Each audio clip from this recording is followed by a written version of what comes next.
Республикон бира профилон медицинун центр, яко страйдетта консультацион эвакуацион центр. Яхасуцами республика дерцавкомтай медицинун бригада рынчыны тағдыл хатсакана рынчын думма. Консультативно-эвакуационный центр завязан в основном на реанимационно-эвакуационных бригадах, которые включают в себя врачей-реаниматологов, опытных медсестер из реанимации.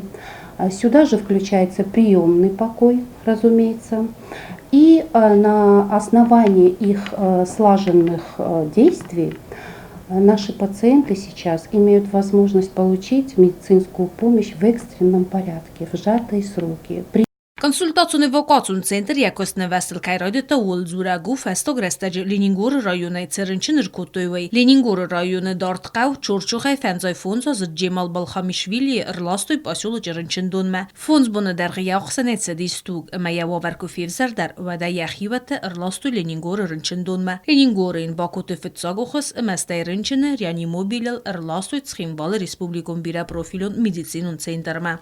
При обследовании у пациента выявлена язва с купированным кровотечением.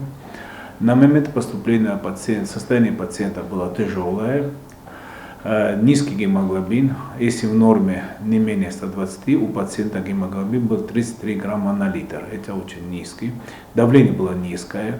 Пациенту выполнена гастроскопия, осмотрен желудок, выявлен источник кровотечения. Установлено, что на момент поступления кровотечения нет. Поднят в реанимационное отделение, переливается кровь, плазма и проводится соответствующий действие. Вот тяжесть состояния обусловлена большой кровопотерей, что обусловлено поздней госпитализацией. Он очень поздно, через 5 суток. Реанимацион хайды рынчынан бакуту эмбалуны хус эмэнер духтыртын хастам гэская цордан тессагналум. Ракуту я хирургион хайды палатама. Из духтырты иудазы кустардыбын эмэнок кори рафыстысты рынчын донай. Битет Ирина, бетет алим, информацию равахт абун.